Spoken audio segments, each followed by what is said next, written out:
터리아담을 찾아주셔서 감사합니다. 항상 건강하시고 좋은 일만 가득하시길 기원할게요. 지금 구독하시고 바로 오늘 야담 들어보시죠. 함경도 땅끝 하늘과 맞닿아 있다 하여 이름 붙여진 천산의 겨울은 유독 혹독했습니다. 살을 내는 칼바람이 쉴 새 없이 몰아치고 무릎까지 차오르는 눈은 산짐승들의 발자국마저 순식간에 지워버리는 곳이었습니다. 그 하얀 지옥과도 같은 설산의 중턱, 어린 소녀 하나가 피투성이가 된 발을 이끌고 비틀거리며 산을 오르고 있었습니다. 소녀의 이름은 연희. 얇은 비단옷은 이미 찢겨나 있었고 집신은 벗겨져 맨발이 눈밭에 닿을 때마다 붉은 핏물이 배어나왔습니다. 연희의 입에서 터져나오는 하얀 입김이 거칠었습니다. 그녀는 뒤를 돌아볼 엄두조차 내지 못했습니다. 등 뒤에서 들려오는 사각, 사각 하는 소리. 그것은 눈 밟는 소리가 아니라 저승사자가 다가오는 발자국 소리였기 때문입니다. 연희의 뒤를 쫓는 것은 검은 무복을 입고 복면을 쓴 10명의 사내들이었습니다. 그들은 무림의 사파를 지배하는 혈마가 키운 최정의 살수 집단, 흑풍대의 조장들이었습니다.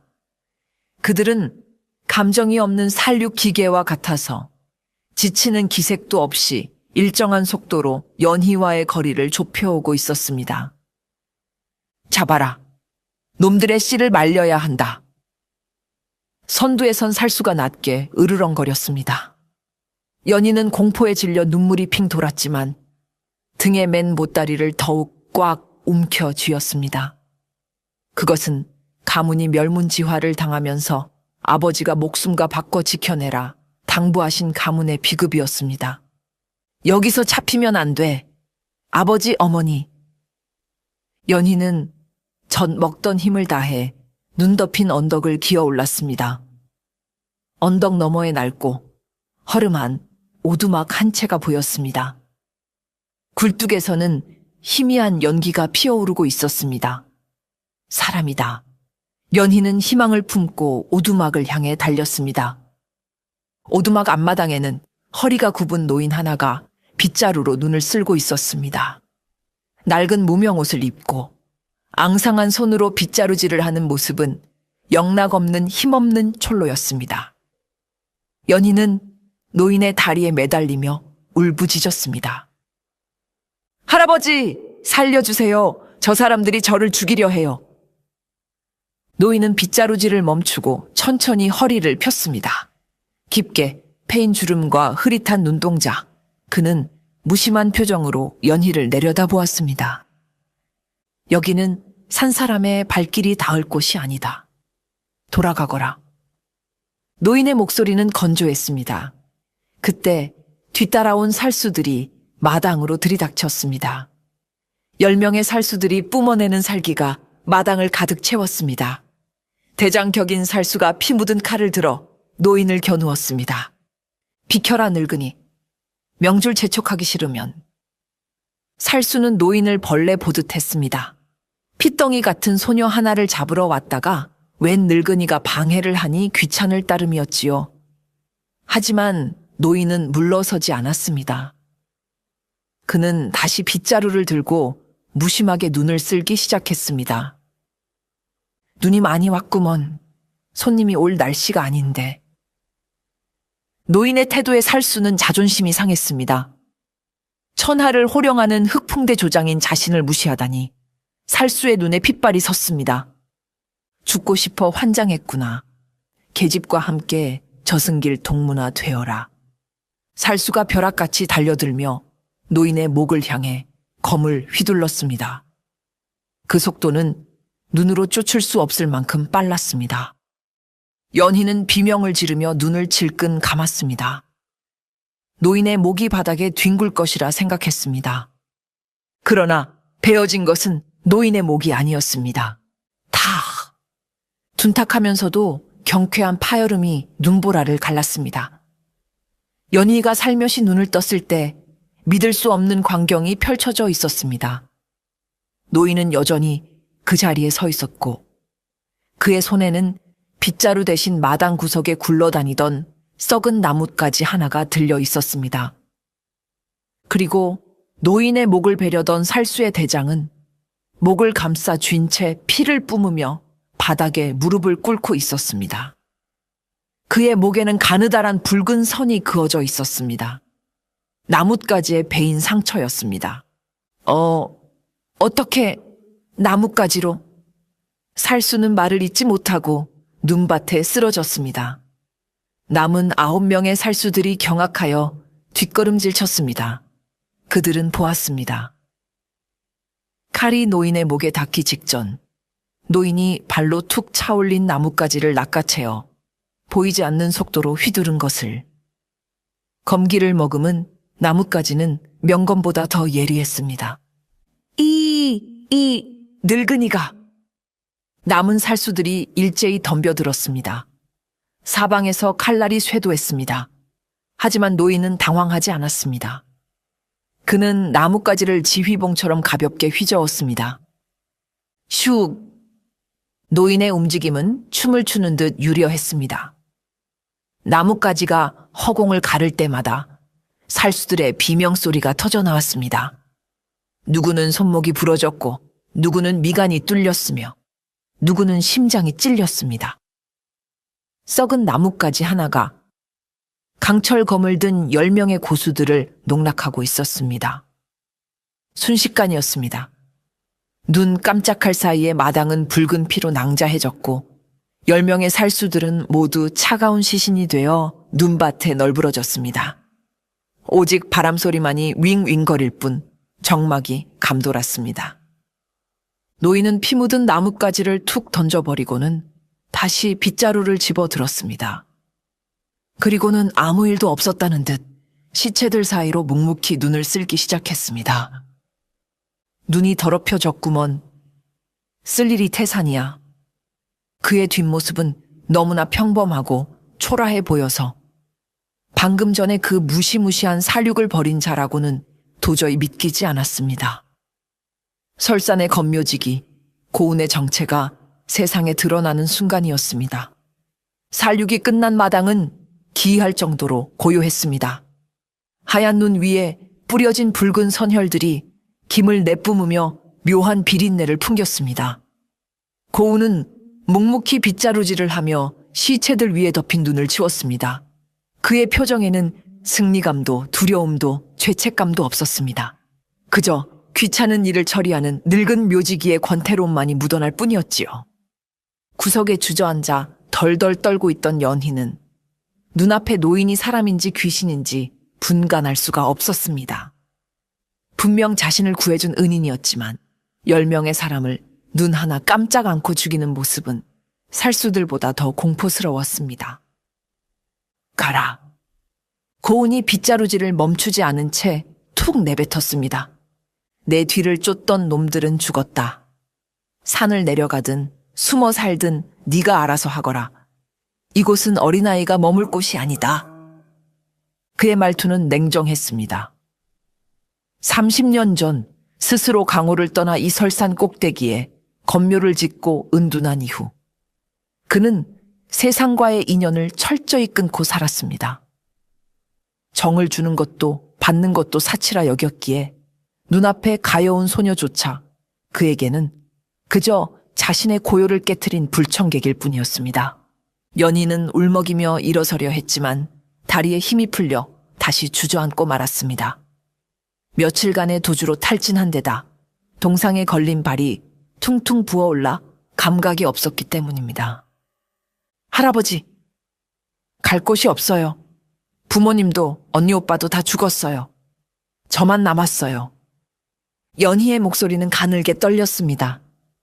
하지만 고운은 뒤도 돌아보지 않았습니다. 세상에 사연 없는 무덤 없다더라. 내 알 바 아니다. 고운은 매몰차게 돌아섰습니다. 오두막 안으로 들어가 문을 닫으려는 찰나 연희가 엉금엉금 기어와 그의 낡은 바짓단을 움켜쥐었습니다. 제발 하루만, 딱 하루만 재워주세요. 너무 추워요. 연희의 고사리 같은 손이 붉게 얼어터져 피가 배어 나오고 있었습니다. 고은은 귀찮다는 듯 그녀를 뿌리치려다 문득 그녀의 눈동자와 마주쳤습니다.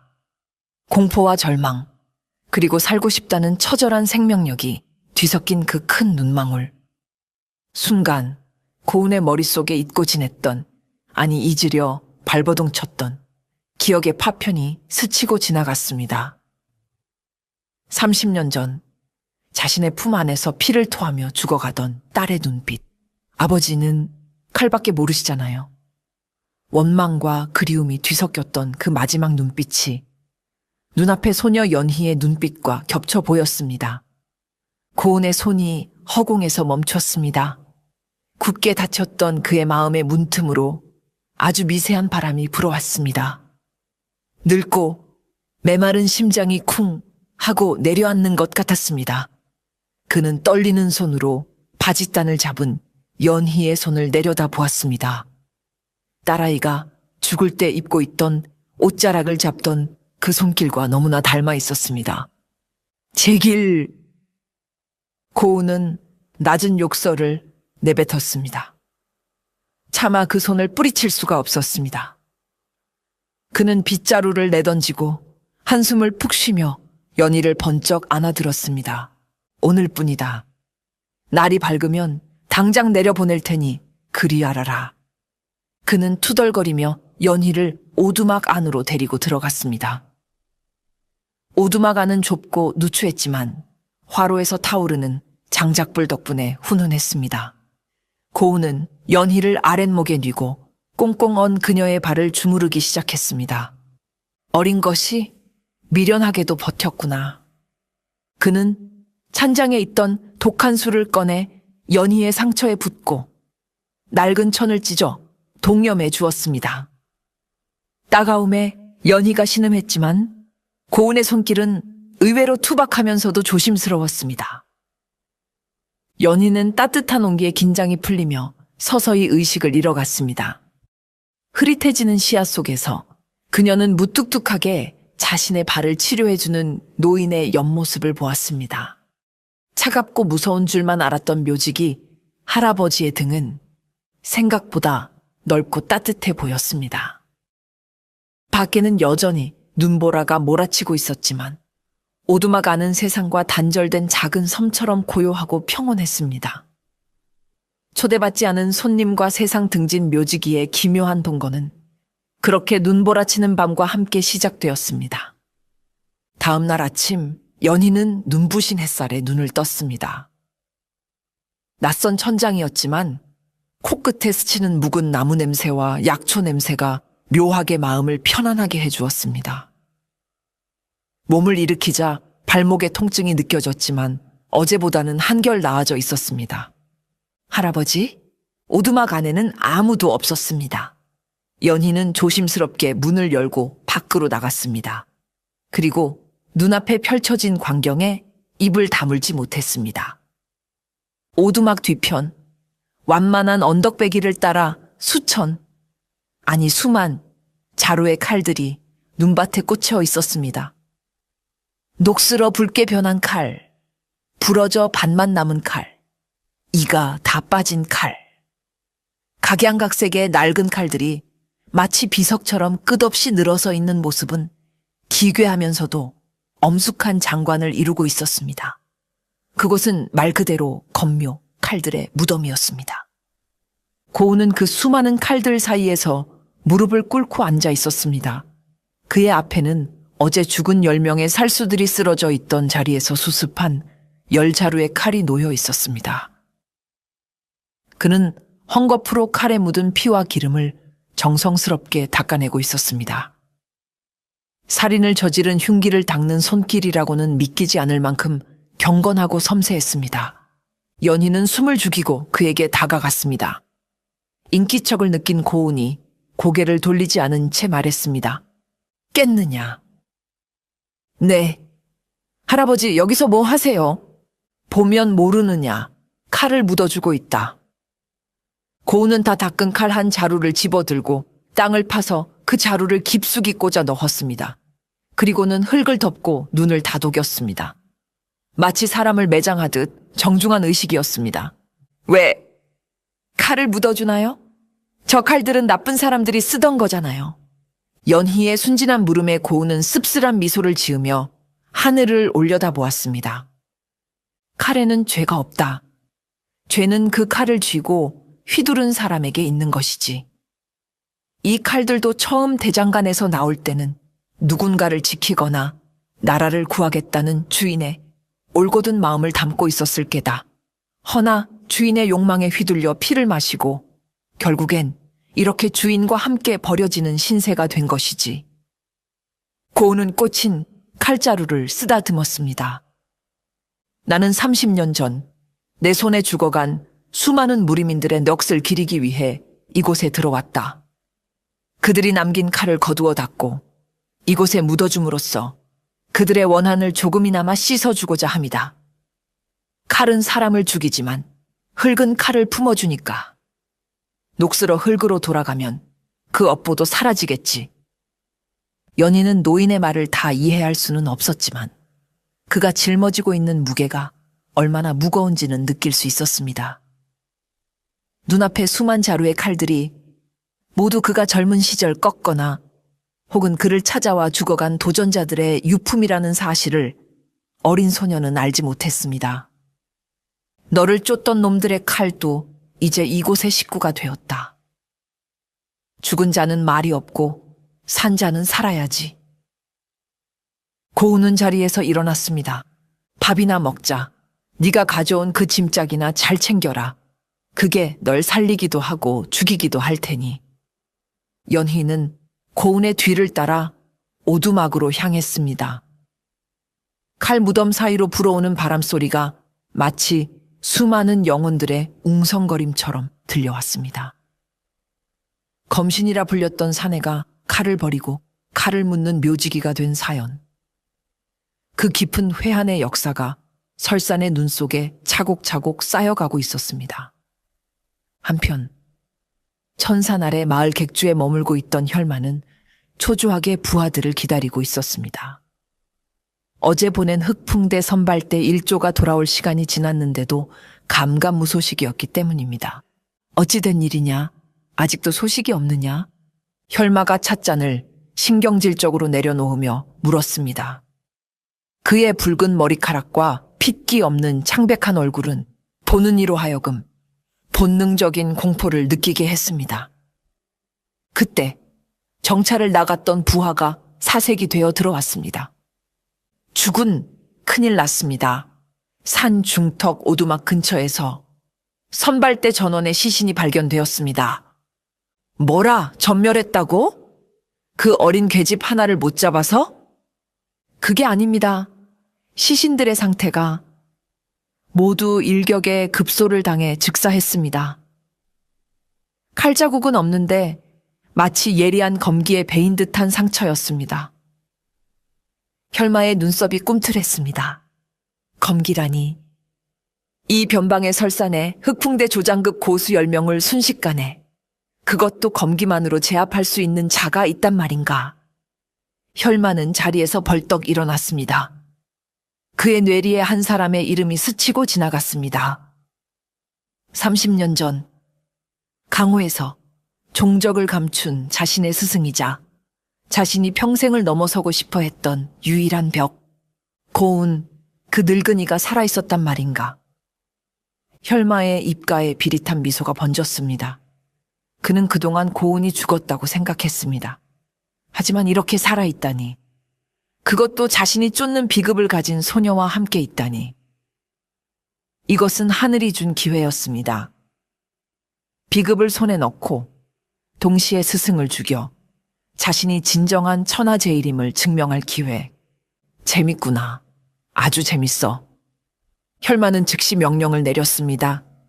흑풍대 본대를 전원 소집해라. 그리고 인근 지부의 사파 고수들도 모조리 불러들여라. 천산을 포위해라. 개미 새끼 한 마리도 빠져나가지 못하게 산 입구를 봉쇄하라. 명령이 떨어지자마자 수백 명의 흑풍대 살수들이 움직이기 시작했습니다. 검은 옷을 입은 그들은 마치 굶주린 메뚜기 떼처럼 설산을 향해 몰려들었습니다. 산 입구에는 바리케이드가 쳐졌고 숲속 곳곳에는 매복조가 배치되었습니다. 고요하던 설산에 전운이 감돌기 시작했습니다. 하늘에는 먹구름이 몰려와 더욱 짙은 눈보라를 예고하고 있었습니다. 고운과 연희는 이제 도간에 든 쥐가 되었습니다. 30년 전의 악연이 피할 수 없는 폭풍이 되어 그들의 작은 오두막을 향해 다가오고 있었습니다. 흑풍대의 포위망은 빠르게 좁혀졌습니다. 산 중턱까지 올라온 그들의 기척을 예민한 고운이 눈치채지 못할 리 없었습니다. 그는 오두막 마루에 앉아 눈을 감고 바람에 실려오는 살기를 읽어냈습니다. 쯧쯧, 쥐새끼들이 때로 몰려오는구나. 조용히 살고 싶었거늘. 고운은 혀를 찼습니다. 옆에서 콩을 고르던 연희가 불안한 눈빛으로 그를 쳐다보았습니다. 할아버지, 무슨 일이에요? 손님들이 온다. 아주 고약한 손님들이지. 고운은 자리에서 일어났습니다. 그는 오두막 밖으로 나와 산 아래쪽을 향해 섰습니다. 눈보라가 그의 백발과 낡은 옷자락을 휘날렸습니다. 수백 명의 살수들이 뿜어내는 흉흉한 기운이 산을 타고 올라오고 있었습니다. 고운은 숨을 깊게 들이마셨습니다. 단전에 모아둔 내공을 끌어올려 목소리에 실었습니다. 이곳은 죽은 자들의 쉼터다. 산 사람은 돌아가라. 그의 목소리는 크지 않았습니다. 고함을 지른 것도 아니었습니다. 하지만 그 목소리는 마치 천둥소리처럼 산 전체를 울리며 퍼져나갔습니다. 전음이었습니다. 산을 오르던 흑풍대 살수들은 귓가에 바로 대고 말하는 듯한 쩌렁쩌렁한 목소리에 기겁하여 멈춰 섰습니다. 말소리에 담긴 내공의 깊이는 그들의 상상을 초월했습니다. 심약한 자들은 그 자리에서 고막이 터질 듯한 고통을 느끼며 주저앉았습니다. 쿵! 고운의 목소리가 산봉우리의 눈을 건드렸습니다. 거대한 진동과 함께 산 위쪽에 쌓여있던 눈더미가 무너져 내리기 시작했습니다. 인위적으로 만들어진 눈사태였습니다. 눈사태다! 피해라! 살수들은 혼비백산하여 도망쳤습니다. 하얀 눈의 파도가 그들이 올라오던 길을 덮어버렸습니다. 고운은 목소리 한 번으로 수백 명의 적을 일시적으로 저지한 것입니다. 경고는 했다. 선을 넘는 자는 목숨을 내놓아야 할 것이다. 고운은 차갑게 중얼거리며 다시 오두막으로 들어갔습니다. 하지만 그는 알고 있었습니다. 저들이 쉽게 포기하지 않을 것이라는 것을. 혈마 그놈의 성정을 누구보다 잘 알고 있었으니까요. 이것은 단지 시간을 벌기 위한 전초전일 뿐 진짜 싸움은 이제부터였습니다. 고운의 전음과 눈사태로 인해 잠시 소강 상태가 찾아왔습니다. 오두막 안 연희는 고운의 엄청난 능력에 놀라 입을 다물지 못했습니다. 할아버지, 정말 그냥 묘직이 맞으세요? 아까 그 목소리는. 고운은 대답 대신 화로에 장작을 던져 넣으며 무심하게 물었습니다. 그 보따리 안에 뭐가 들었기에 저리 많은 놈들이 눈에 불을 켜고 달려드는 개냐? 연희는 잠시 망설이다가 결심한 듯 등에 메고 있던 보따리를 풀었습니다. 겹겹이 쌓인 비단 보자기를 풀어 헤치자 그 안에서 낡고 오래된 책 한 권이 나왔습니다. 표지에는 무형검법이라는 글자가 적혀 있었습니다. 이건 저희 집안 대대로 내려오는 비급이에요. 아버지는 이것 때문에 흑풍대 놈들에게 돌아가셨어요. 놈들이 이 책을 노리고 저희 집을 습격했거든요. 아버지는 돌아가시기 전에 저에게 이 책을 주시며 절대 놈들에게 뺏겨서는 안 된다고 세상 끝까지 도망가서라도 지키라고 하셨어요. 연희의 눈에서 눈물이 뚝뚝 떨어졌습니다. 고운은 그 책을 물끄러미 바라보았습니다. 그의 눈동자가 흔들렸습니다. 무형검법, 내가 지은 이름이 아니더냐? 그 책은 다름 아닌 고운 자신이 30년 전 전성기 시절에 창안했던 권법서였습니다. 너무나 빠르고 잔혹하여 그림자조차 남기지 않는다는 권법. 하지만 살상력이 너무 강하고 배우는 자의 심성을 파괴할 위험이 있어 고운 스스로 폐기하고 세상에서 없애버리려 했던 저주받은 유산이었습니다. 그것이 돌고 돌아 연희의 가문에 흘러들어갔고 결국 멸문의 화를 부른 것입니다. 고운은 씁쓸한 표정으로 책을 집어들었습니다. 이까지 종이 쪼가리가 뭐라고 수많은 목숨을 앗아갔단 말이냐. 그는 책을 화로불에 던져버리려 했습니다. 안 돼요. 연희가 기겁하며 책을 낚아챘습니다. 이건 우리 아버지, 어머니의 목숨값이에요.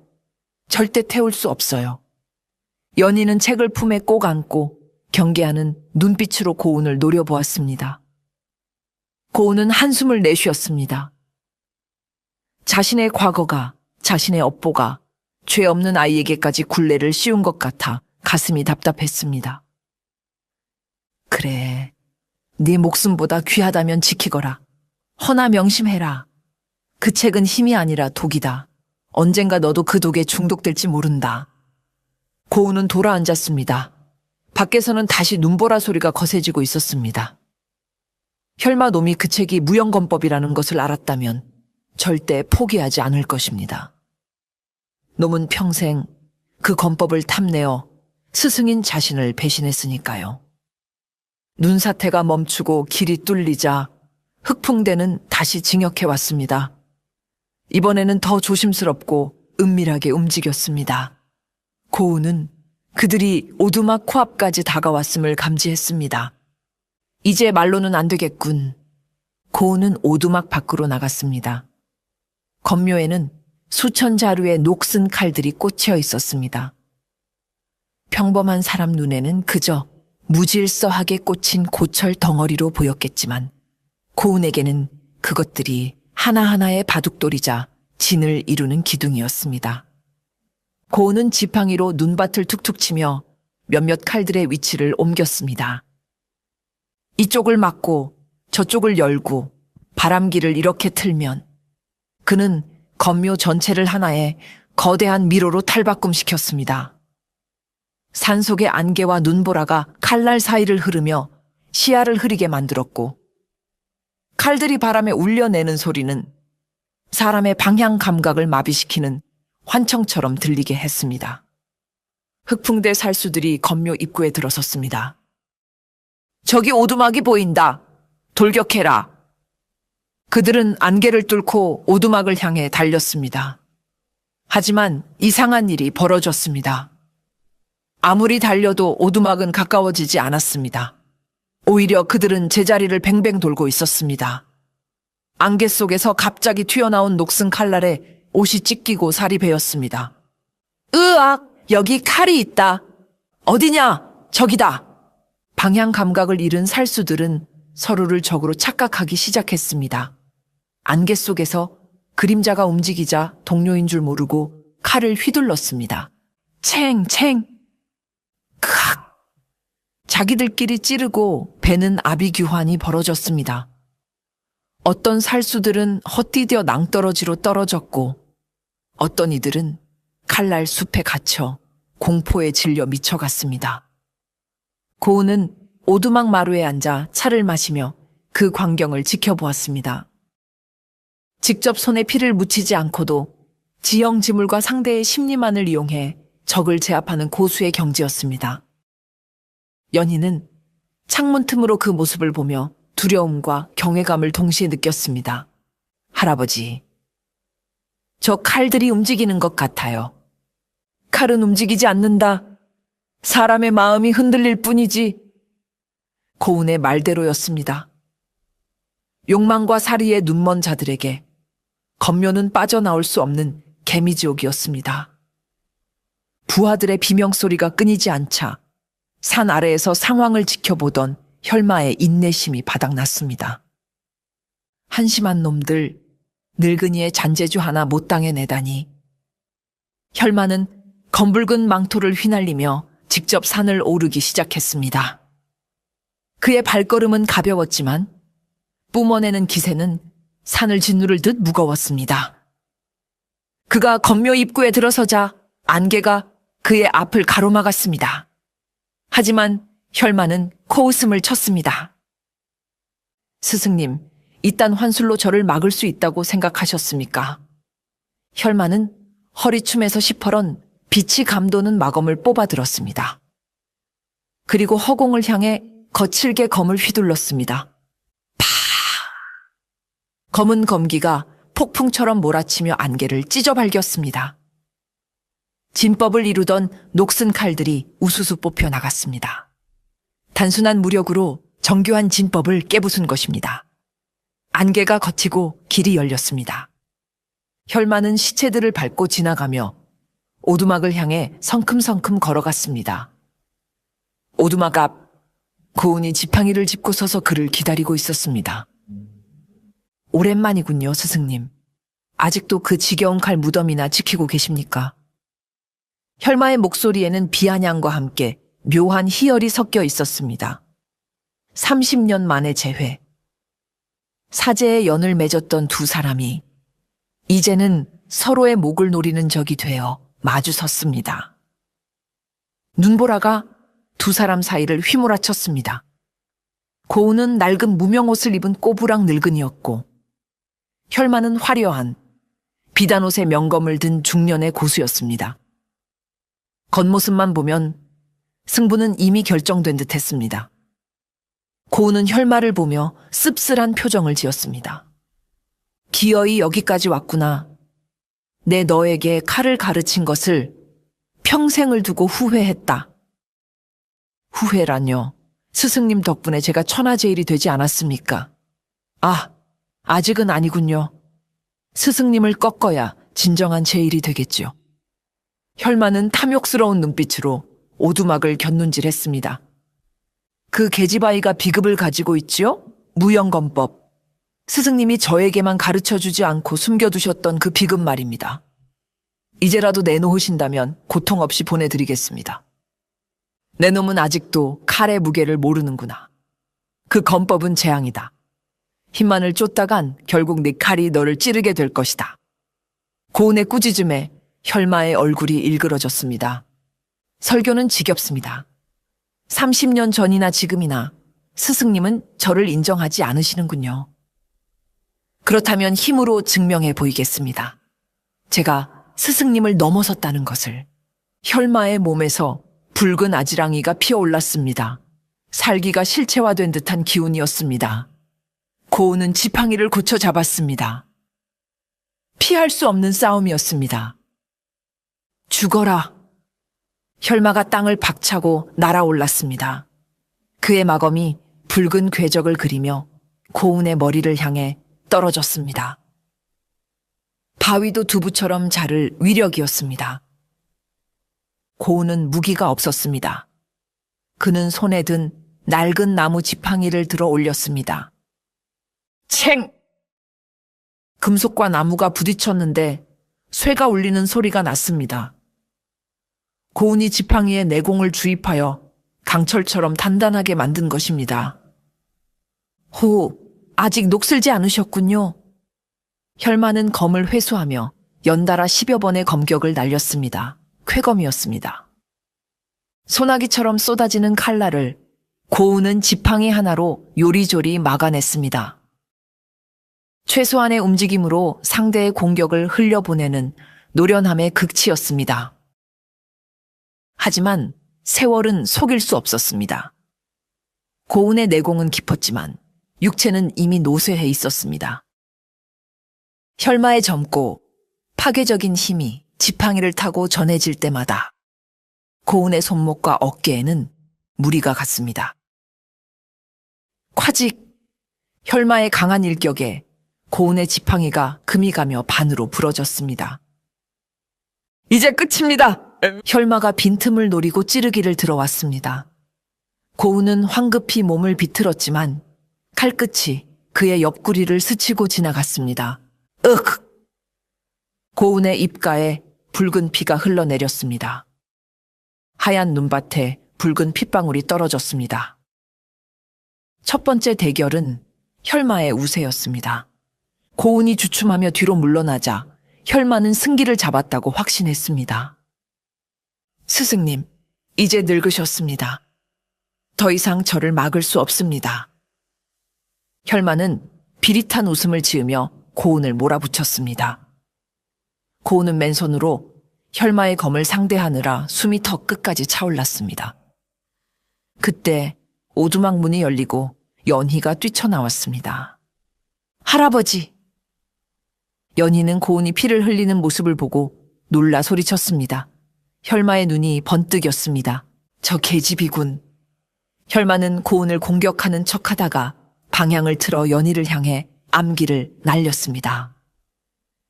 비겁한 수법이었지만 승리를 위해서는 수단 방법을 가리지 않는 혈마다운 짓이었습니다. 안 돼! 고은은 생각할 겨를도 없이 몸을 날렸습니다. 그는 연희를 품에 감싸 안으며 등으로 독침을 받아냈습니다. 푹, 푹. 3개의 독침이 고은의 등에 깊숙이 박혔습니다. 고은은 비틀거렸습니다. 독이 순식간에 퍼져나가며 다리에 힘이 풀렸습니다. 할아버지! 할아버지!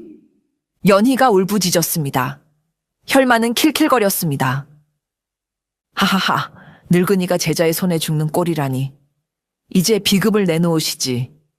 고은은 흐려지는 의식을 붙잡았습니다. 이대로는 둘 다 죽는다. 그는 마지막 남은 내공을 끌어올렸습니다. 연희야, 꽉 잡아라. 고은은 연희를 아는 채 혈마가 아닌 오두막 뒤편을 향해 뛰었습니다. 그곳은 천길, 낭떠러지, 바닥이 보이지 않는 깊은 절벽이었습니다. 어딜 도망가려고? 혈마가 뒤쫓았지만 고은은 망설임 없이 절벽 아래로 몸을 던졌습니다. 미친! 혈마는 절벽 끝에서 멈춰 섰습니다. 하얀 안개 속으로 사라지는 두 사람의 모습이 보였습니다. 저 높이라면 살아남을 리가 없었습니다. 스스로 무덤을 찾아갔군. 혈마는 혀를 찼습니다. 하지만 비급을 확인해야 했습니다. 여봐라, 절벽 아래를 수색해라. 시체라도 찾아내서 비급을 가져와라. 고은과 연희는 절벽 아래로 떨어졌지만 바닥에 닿지는 않았습니다. 절벽 중간 툭 튀어나온 늙은 소나무 가지에 걸린 덕분이었습니다. 그리고 그 소나무 뒤편에는 덩굴로 가려진 작은 얼음 동굴이 있었습니다. 고은이 은둔 생활을 하며 미리 봐두었던 비상 은신처였습니다. 두 사람은 동굴 안으로 굴러 들어갔습니다. 고은은 도끼 때문에 온몸이 검게 변해 있었고 숨이 넘어갈 듯 헐떡거렸습니다. 할아버지, 정신 차리세요. 나는 틀렸다. 너라도 살아라. 고은은 연희를 밀어내려 했습니다. 하지만 연희는 포기하지 않았습니다. 그녀는 품에서 작은 단검을 꺼내 자신의 손가락을 베었습니다. 드세요. 제 피를 드세요. 연희의 가문은 대대로 독의 내성이 있는 특이 체질을 타고났습니다. 그녀의 피는 해독제 역할을 할 수 있었습니다. 연희는 울면서 피 묻은 손가락을 고은의 입에 물렸습니다. 비릿한 피맛과 함께 타는 듯하던 고은의 몸속 열기가 조금씩 가라앉기 시작했습니다. 소녀의 간절한 효심과 생명력이 죽어가던 늙은 검신의 육체를 다시 깨운 것입니다. 고은은 눈을 떴습니다. 눈앞에서 울고 있는 연희의 얼굴이 30년 전 죽은 딸의 얼굴과 겹쳐 보였습니다. 아직 죽을 때가 아니다. 이 아이를 지키기 전까진 저승사자도 나를 데려갈 수 없다. 고은의 눈빛이 다시 타오르기 시작했습니다. 고은은 비틀거리며 일어났습니다.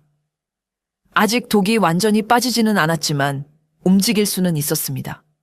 그는 동굴 가장 깊숙한 곳, 얼음벽으로 막혀있는 곳으로 향했습니다. 그는 주먹으로 얼음벽을 깨부수었습니다. 그러자 그 안에 꽂혀있는 한 자루의 검이 드러났습니다. 30년 전 그가 강호를 떠나며 스스로 봉인했던 그의 애검, 백운검이었습니다. 검은 녹이 슬고 이가 빠져 볼품없어 보였습니다. 하지만 고운이 검자루를 잡는 순간 웅, 검이 마치 주인을 알아본 듯 낮은 울음소리를 내며 진동했습니다. 녹슨 검신에서 서늘하고 푸른 빛이 뿜어져 나왔습니다. 오랜만이구나, 친구여. 다시 한번 피를 마셔야겠다. 고운은 검을 뽑아 들었습니다. 늙고 초라했던 노인의 모습은 사라지고 그 자리에는 천하를 호령하던 검신이 서 있었습니다. 그 시각 혈마는 고운의 오두막을 불태우고 있었습니다. 나오지 않으면 산 전체를 태워버리겠다. 화염이 치솟고 흑풍대 살수들이 승리의 환호를 지르고 있을 때였습니다. 절벽 쪽에서 강한 바람이 불어와 불길을 억눌렀습니다. 눈보라 속에서 희미한 그림자가 걸어오고 있었습니다. 백발을 휘날리며 낡은 검을 질질 끌고 오는 노인. 죽은 줄 알았던 망령이 돌아왔군. 혈마가 비웃었습니다. 하지만 살수들은 웃지 못했습니다. 노인에게서 뿜어져 나오는 기세가 아까와는 차원이 달랐기 때문입니다. 그것은 죽음 그 자체였습니다. 내 집을 태웠느냐? 대가를 치러야 할 것이다. 고운의 목소리는 차갑게 가라앉아 있었습니다. 죽여라! 이번엔 확실히 숨통을 끊어라. 혈마의 명령에 흑풍대 100명이 고운을 향해 벌떼처럼 달려들었습니다. 고운은 천천히 검을 들어 올렸습니다. 설상언법 제1식 낙화. 고운이 검을 한번 휘둘렀습니다. 단순한 일격처럼 보였지만 허공에 수백 개의 검기가 꽃잎처럼 피어났습니다. 슈크! 아름답고도 잔혹한 춤이었습니다. 달려들던 살수들이 비명도 지르지 못하고 픽픽 쓰러졌습니다. 그들의 몸에는 꽃잎 모양의 베인 상처가 남아 있었습니다. 고운은 걸음을 멈추지 않고 앞으로 나아갔습니다. 검을 휘두를 때마다 10여 명의 살수가 나가 떨어졌습니다. 누구도 그의 검을 막을 수 없었고 누구도 그의 옷자락을 스칠 수 없었습니다. 일당백.